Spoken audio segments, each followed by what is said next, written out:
她是世界上最倒霉的女孩，小时候不到8岁就没了妈，上学时又总是被同学欺负，导致她一紧张就抓头发，久而久之头发都快被她薅光了，不得不戴着一顶假发遮丑。可在一次学校舞会上，几个坏同学当众摘掉她的假发，使她成功成为了当晚的 MVP， 也成为了她心中挥之不去的阴影。跌跌撞撞长大之后，她成为一家媒体公司的行政助理，但干的却是收发快递、端茶倒水的活。不出意外的，她依然是毫无存在感的小透明。可无论是被老板当成人形衣架，还是复印时被同事关灯锁门，她还是兢兢业业做好自己的工作，因为她还要回报养她长大的老爸。老爸鼓励她多为自己考虑，要适当露出凶猛的獠牙。可安娜也只是微微一笑，这么多年已经习惯被忽视，怎么会突然就支棱起来呢？而老爸不小心噎住一口面包，安娜想出去叫护士，可依然没人搭理她。等再回来时，老爸已经撒手人寰，交织的自责和痛苦已经让人凉透。救护车却又兜头给她一身雨水，而她能做的也只是在老爸的货车里失声痛哭。几天后的葬礼上，多年未见的姐姐从法国回来，可姐妹俩感情很淡，没什么能聊的话题。她没想到的是，姐姐这次回来的主要目的竟是要把老爸的房子卖掉。安娜当然不肯同意，卖了房子她住哪儿呢？然而姐姐不给她争辩的机会，一个拥抱就当是安娜同意了。更没想到，姐姐找的房产经纪人竟然是朱莉，正是学生时代欺负她的4人之一。而姐姐似乎忘了过去的种种，也许她根本就没在意过。安娜又不自觉地摸了摸头发，也许是时候为自己抗争一次了。她对着镜子学着父亲的样子，想变身一头凶猛的小豹子，结果却只发出一声猫叫。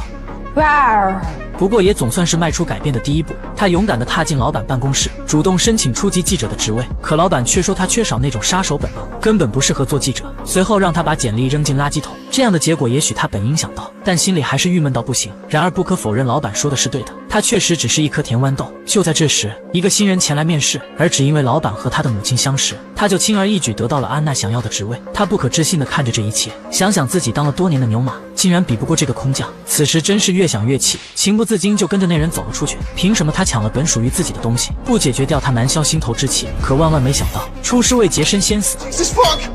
Sorry, I was just shut myself. There's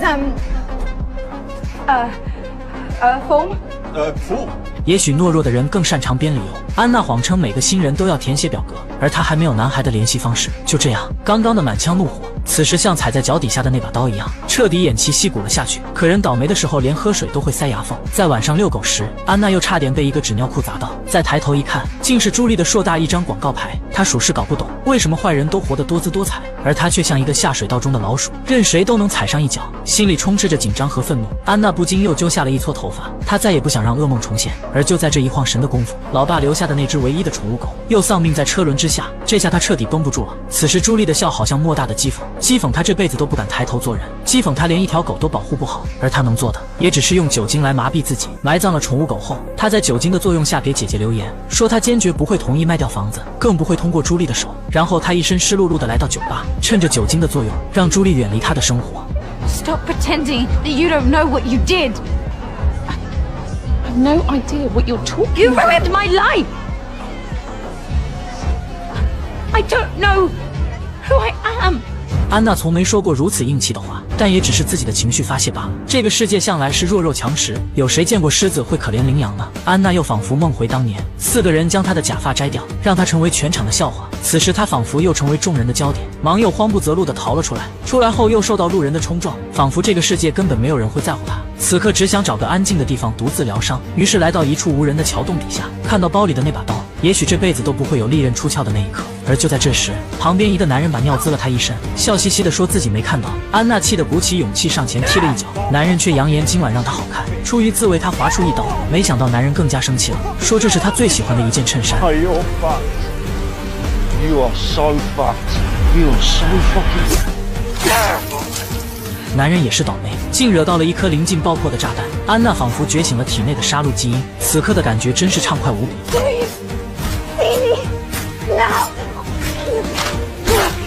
随后他将男人推到水里，月黑风高又是雨夜，或许老天爷也在帮他。从此以后，他再也不是任人拿捏的甜豌豆。原来有了气场之后，路人也会主动为他让路，他也终于由内而发的变成了一头小豹子。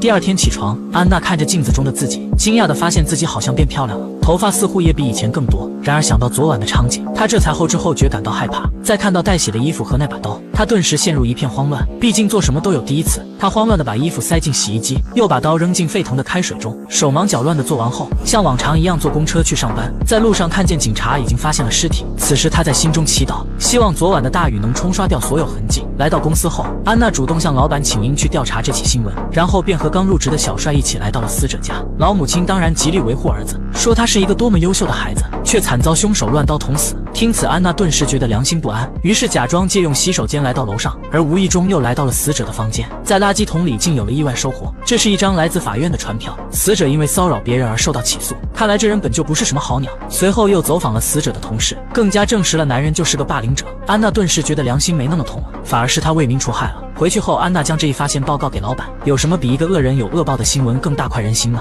这下终于让老板对他刮目相看。下班后竟主动邀请他去参加团建，这是安娜第一次参与集体互动，一时激动之下上台唱了一首歌。同事们也发现今天的他不同以往，有一种说不出的自信和开朗，不由自主跟着他的歌一起摇摆。而就在他唱得起劲时，突然几个警察推门而入，安娜立刻心里慌得一批。但好在警察是例行检查，而安娜也趁机躲进了洗手间。在墙上有人写着“瑞安是混蛋”，安娜重复着这句话，心里暗示自己做的没错。而就在这时，一个黑人女警推门进来，这个人可不简单，日后会给安娜造成不少困扰。安娜本想快点离开这里，突然旁边一个人的声音吸引了她。这声音这做派，不正是昨晚和护士吵架的那个人吗？也正是因为这个人的捣乱，导致医院没人搭理安娜的求助，结果耽误了老爸的抢救，不幸去世。于是她心生一计，拿起外套就跟了上去。然而临出门时被警察叫住，安娜心中一惊，不过好在警察只是提醒她注意安全。出来后，安娜紧紧跟上男人的脚步，为了一会儿做事方便，她快速将头发扎好。如果说昨晚的杀人是一时冲动，那么今天这次她就是虚以为之。她谎称自己的狗丢了，请求男人帮忙寻找，然后把他引到没有监控的角落。男人本想对她图谋不轨，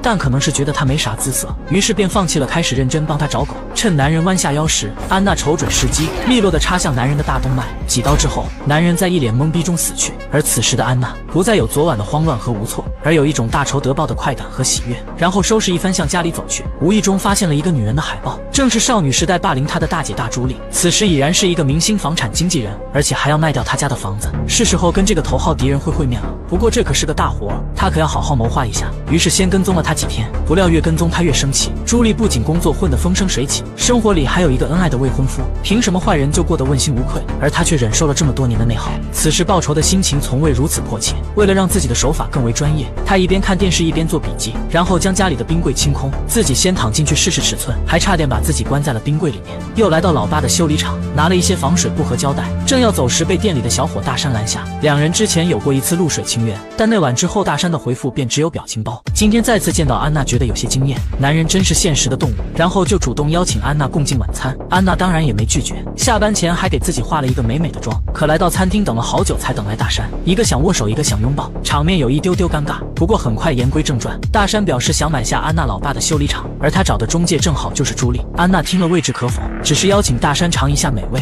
晚餐在愉快的氛围中结束。出来后，安娜主动送上了香吻，大山更加求之不得。两人在大山家里度过了一个美妙的夜晚。第二天早上，安娜还沉浸在手舞足蹈的喜悦中。不料就在这时，一通来自警局的电话差点让她心梗。不会是杀人的事情被发现了吧？好在并没有，警察只是例行问询。当晚进入酒吧的人都有登记，因此警察要一一询问排查。这个岁数大点的警长还好糊弄，但一旁负责做记录的女警却问了几个关键问题，而她也正是在洗手间碰到的那个人。安娜费了不少脑细胞才蒙混过关。晚上给大山发短信约见面，但大山说在忙着还没下班，于是安娜决定给他一个惊喜，精心化了一个妆，穿着清凉的走进了修理厂，结果却看到让他目瞪口呆的一幕。没料到朱莉也在这里，看样子他们俩的关系不简单。此时安娜仿佛成了一个小丑，她尴尬的转身就走，顺便还带走了朱莉放在门口的手机。回到车上的她又气愤又懊恼，对朱莉的恨意也更加强烈。她本想开车离开，可启动车的一刹那，她看到了前面朱莉的豪车，一个念头突然在心里升起。她快速走下车，确认四下无人后，用刀子给朱莉的车胎卸了漆，然后坐在车里等到两人出门。大山先一步开车离开，留下手足无措的朱莉。看到这一幕的安安娜心中暗喜。他启动车子朝朱莉开去，这个视角我还以为他要开车撞死朱莉，结果还是小瞧了他。他假装好心提出送朱莉一程，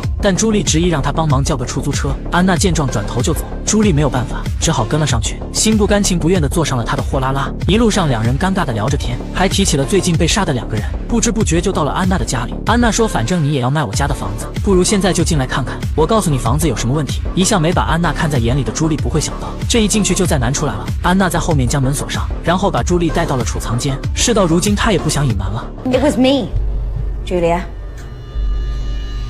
I killed those men. What the actual fuck? They deserved it. They were bullies, just like you. Fuck off. You ruined my life, Julia. 他要朱莉向他道歉，不管是曾经还是现在，朱莉都在破坏他的生活。然而他还是低估了面前这个人高马大的女人。朱莉先是软言相劝，然后趁其不备突然发动偷袭，安娜的刀子也被甩进冰柜下里，两人打得难解难分。但朱莉更胜一筹，挣脱出来就往门口跑去，不料运气还是选择了安娜这边。朱莉脚底一滑，重重摔到地上。安娜趁此机会拿起桌上的冻肉，狠狠砸在朱莉头上。他本以为可以一击毙命，不料朱莉一口气又缓了过来。然而看着面前的仇人，安娜本以为自己会手起刀落，一举报了当年之仇，但不知为何她却迟迟下不去手。而朱莉也似乎看出了她的迟疑，趁机玩起了杀人诛心，说你就是个彻头彻尾的 loser， 自己的人生过得失败，就将过错怪到我的头上。You just can't stand that my life is actually good and you have nothing. 一番话让安娜破了大防，但她怎会承认朱莉的话是对的？于是她决定暂时留着女人一命，她要做出证明，证明她的生活不比朱莉差。第一步，她先来到昨晚的修理厂，看了眼墙角的监控，径直走了进去。昨晚就是在这里，她亲眼看见大山和朱莉搞暧昧，而为了证明自己的魅力，她直接让大山坐到椅子上，然后以前所未有的热情，让大山看得目瞪口呆。You like Julia? 也不过2秒钟的时间，两人就结束战斗。这前所未有的体验让大山彻底沦陷。安娜穿好衣服准备离开，可大山还在意犹未尽，急切询问下次什么时候再能见面。 When I say you can. 关上门后，安娜一改刚才的冷酷，露出一副得意的表情。不就是区区男人吗？这不就拿下了？随后她顺手拔掉监控的 U 盘，以此抹掉昨晚来过这里的痕迹。上班路上，她又遇到那个变态男，不过这次她不再畏畏缩缩，主动伸出咸猪手，并问道 Did I make you uncomfortable? 见状，男人赶紧换了座位，还以为自己遇到个女色狼。如今的安娜彻底蜕变，连走起路来都带着风。她径直走进老板办公室，表示自己手里有一个连警方都不知道的大新闻，一旦发表出来，势必会登上热搜。但前提条件是，她要破格身为初级记者。或许是被安娜的气势震慑到，老板竟就同意了她的条件。而同为初级记者的小帅前来表达祝贺。面对安娜的升职，他没有吃醋，而是真心为她感到高兴。同时，他也和安娜分享了一条消息：原来前2天被杀的第2个受害者是个唯利是图的大混蛋。他将2套公寓租给了18个人，甚至还驱逐了一位刚生完孩子的单亲妈妈，以此来剥削大量移民。小帅觉得这个凶手堪称当代义警，就像罗宾汉一样行侠仗义，为民除害。听此，安娜心里顿时乐开了花，不由得说了一句 Maybe I'll get you a third murder victim. What? 安娜随意解释了几句，但她一心扑在复仇上，完全没看出小帅对她的好感。随后给朱莉的朋友们打去电话，用卖房而联系不上朱莉的借口把他们约出来。而这3人也是当年霸凌安娜的帮凶。安娜以记者的身份采访了几人，了解到更多关于朱莉的信息，然后又来到朱莉家里。她本想找点朱莉生活不幸的蛛丝马迹，结果却让她有点失望。不论是这宽敞的大房子，还是朱莉和丈夫的合照，无疑都在诉说着朱莉生活的幸福。男人说朱莉的手机昨晚关了定位，这不禁让安娜心里一惊，她都忘了手机定位这一茬。也许是因为朱莉昨晚和大山在一起，不想让老公知道而关了定位。男人说他已经报警，也希望安娜借助媒体的力量找到朱莉。安娜说她想要一张朱莉的单人照片，而趁着男人去找照片的时间，她灵机一动，决定不能白来一趟，于是先将1瓶红酒收入囊中，又拿走朱莉一件名牌小衫，最后将一杯奶茶倒在沙发上。拿到朱莉的照片后，安娜终于在下班前赶出了稿子，这是第一篇有她署名的新闻报道。看来初级记者的职位她是坐稳了。可就在这时，姐姐打来电话，她还是执意要卖掉房子，而且已经请了测量员去测量面积。听此，安娜顿时大惊失色，招呼都顾不上打就朝家里跑去。幸好在最后一刻拦住了测量员，否则她绑架朱莉的事情就被发现了。危机解除后，安娜不紧不慢给自己化了个美美的妆，然后换上朱莉的衣服，拿着从朱莉家顺走的红酒，以一副胜利者的姿态站在朱莉面前，并告诉她不用想着呼救，因为双车道旁的房子就是这点好处，就算她喊破喉咙也没人听见。安娜看着自己的阶下囚，感觉到前所未有的快感。不料朱莉看着她的衣服开起了嘴炮，说安娜这副儿童身材，就算穿了性感的名牌衣服，也像孩子偷穿大人衣服一样，像个令人毛骨悚然的变态少年。不得不说，朱莉的点评又击中安娜那颗脆弱的心。看着镜子中的自己，安娜擦掉了脸上的妆，然后换上自己的衣服，去酒吧赴小帅的约会。不料没过多久，大山竟也出现在这里，霸道地对安娜宣示了主权。小帅觉得自己好像闪亮的电灯泡，忙不迭地起身离开。安娜想要追出去解释，她可不想伤了一个好孩子的心，但小帅已经头也不回地离开。正在安娜不知所措时，没想到竟然还有意外收获。只见朱莉的丈夫正在车边狂吐，嘴里还念叨着她的钱用完了就会回来。安娜敏锐地察觉出不对劲，然后就好心地帮男人开车回家。男人进屋就倒在沙发上不省人事。安娜偷偷拿起他的手机，查看朱莉和他的聊天记录。这一看不要紧，安娜的脸上顿时露出兴奋的神色。原来朱莉的生活并不是表面上的光鲜亮丽，她的丈夫是个妥妥的控制狂。朱莉早就想逃脱，却始终没能如愿。安娜一条一条念出聊天记录，朱莉的心理防线也在一点点崩溃。终于，她彻底放下伪装，犹如泄了气的皮球。天天穿着皇帝的新衣，她早就累了，可这下却把安娜整不会了。这女人杀还是不杀呢？她向来最痛恨的是霸凌者，而朱莉的身份怎么就突然变成受害者了呢？就在她纠结痛苦之际，殊不知自己发表的文章引起女警的注意。女警再次查看了酒吧那晚的监控，根据安娜的笔录所说，她那晚是和朋友们在一起喝酒，可监控显示她和朱莉正在发生冲突。女警仿佛发现了什么，看来安娜的秘密要藏不住了。得知朱莉的遭遇后，竟然怎么也下不去手。事到如今也算是骑虎难下，不仅每天好吃好喝的供着朱莉，还不得不为她倒马桶。可就是出门取个快递的功夫，朱莉就偷偷藏起一把螺丝刀，趁其不备刺向安娜的胳膊。安娜一时吃痛，躲在一旁，快速包好伤口后，拿起拖把将朱莉砸晕过去。看来这女人是留不得了。可再一看到她裤子上面一抹红色，安娜又心软了。Fuck's sake.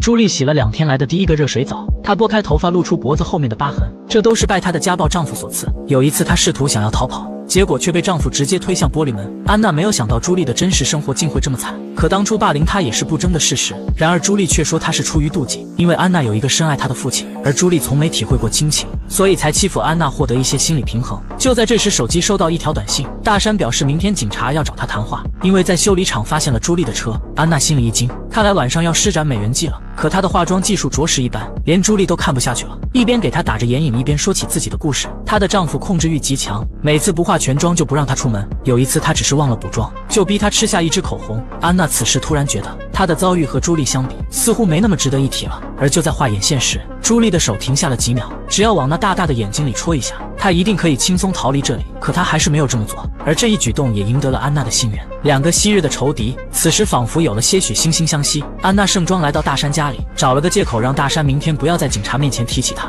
大山也很会趁人之危。Only if I can get a kiss. 第2天，小镇居民为寻找朱莉举办了一个慈善会。作为报道朱莉失踪的记者，安娜当然义不容辞出席。然而她却看到了可怕的一幕，朱莉的家暴丈夫正和记者杰夫说着什么。杰夫可是公司的头牌记者，可因为最近安娜风头正盛，心里对她早有不满。安娜正担心家暴男会爆料点什么，不曾想男人竟主动找上了她，指责她竟敢将咖啡倒在她家沙发上，还偷了她1瓶红酒。如果让同事把这件事报道出去，那么他所做的努力都白费了。况且这男人还是个家暴妻子的败类，杀一杀他应该不算过分吧？安娜一路尾随，直到他走进一条小胡同里，见四下无人，安娜掏出刀子准备动手。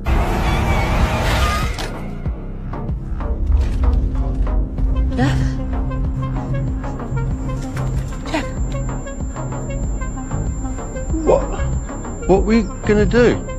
安娜一时语塞，而杰夫再傻也看明白了，原来他就是最近的杀人犯。可安娜却想上前解释，但看到他手里的刀，杰夫玩了命的往前跑，可越着急就越出乱子，鞋带和车链子绞在了一起。眼看杀人犯的脚步越来越近，杰夫顾不上其他，拼了命的向前冲去，结果正巧被一辆大车压在了车轮底下。虽然不是他亲手所杀，但杰夫也是因他而死。安娜心里一片慌乱，她也不想再多添人命，于是将刀子上的指纹擦掉后就要扔到水中。可就在这时，手机上收到一条短信，正是朱莉的家暴丈夫。这人还真是没完，说要亲自找到安娜的家里去。安娜本想回一条短信骂他，但念头一转，不如和朱莉一起合作，让家暴男背上杀人犯的锅。如此一来，朱莉也能摆脱他的控制。回去后，两人一拍即合，地点选在了朱莉的一套别墅。只要触动门口的警报，家暴男一定会去别墅查看。两人随即开车前往。而他们前脚刚走，2个警察后脚就来到这里。原来黑妹一直没有打消对安娜的怀疑。通过今天走访修理厂，她得知这里竟是安娜父亲所有。进去后又发现监控的 U 盘被人拿走，然后通过和大山的谈话，他又得知朱莉想要买下安娜的房子。种种线索表明，安娜肯定和朱莉朱莉有过节，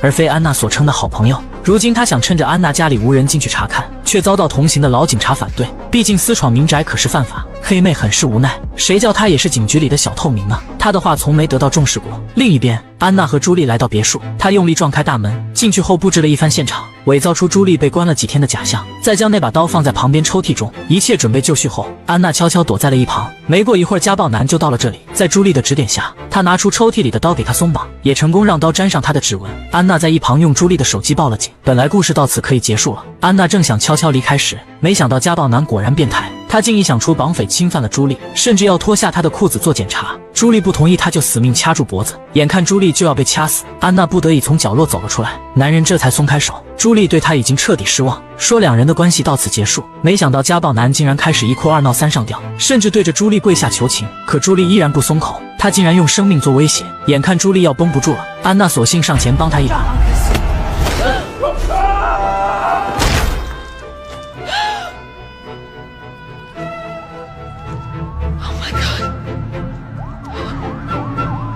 这时外面的警笛声越来越近，安娜急忙安抚着慌乱的朱莉。等警察赶来时，男人早已凉凉，而女警抬头看去，正好看到了楼上的安娜。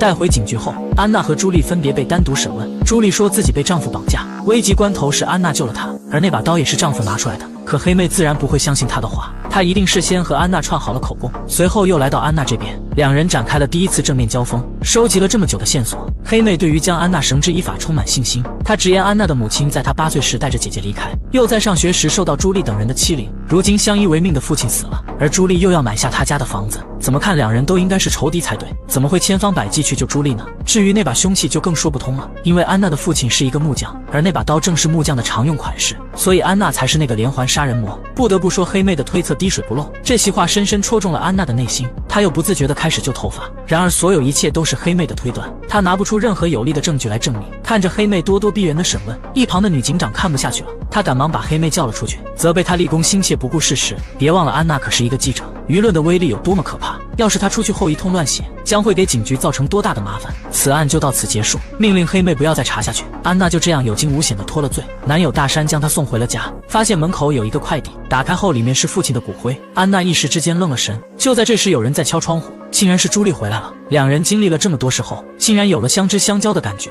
朱莉也不想回自己家，于是安娜带她去酒吧狂欢，庆祝两人的重生，也忘掉过去所有的不愉快。期间朱莉想要买点快乐粉，可是她的银行卡被丈夫冻结，于是想借安娜的卡一用。为了不让朱莉扫兴，安娜拿出了卡并告诉她密码。后来大山也加入了进来，嗑了药的朱莉精神状态很是良好，吻了安娜又吻了大山。就在三人纵情狂欢之际，殊不知此时的家里面，黑妹已然悄悄闯了进来。她不甘心自己被安娜打败，于是在一番寻寻觅觅后，终于在抽屉里发现了监控 U 盘。那晚安娜刺破朱莉车胎的视频清清楚楚，终于找到证据了。黑妹高兴得差点蹦了起来。第二天迎着朝阳，安娜带朱莉来到天台，她将父亲的骨灰撒向天空，也在内心和父亲彻底告别。她也不再是任人欺负的田豌豆，而成为了一个为自己而战的勇士。只不过如果父亲知道她已连杀4人，是否还能在地下安心呢？安娜将头靠在朱莉肩上，表示她的家随时欢迎朱莉到来，可朱莉却未置可否。回到家后，发现家里多了一个不速之客，黑妹竟然等了安娜一夜。两人展开第二次交锋，黑妹直言发现了监控 U 盘，她的推断都是正确的，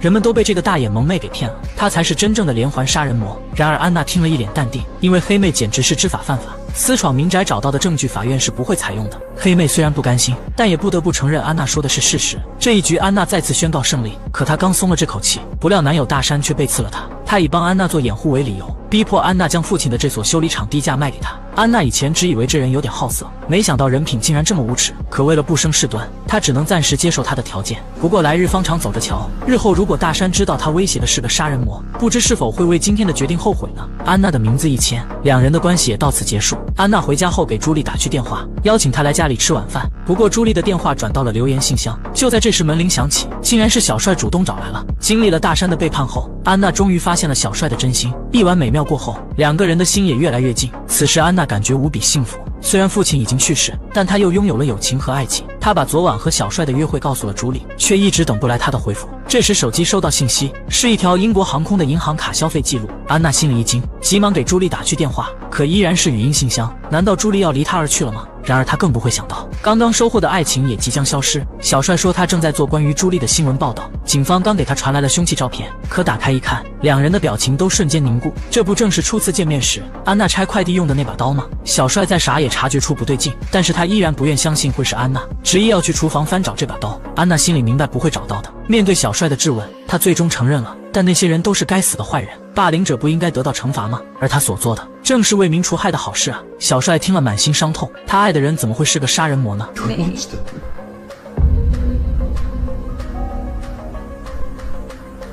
No, I'm not. I'm not.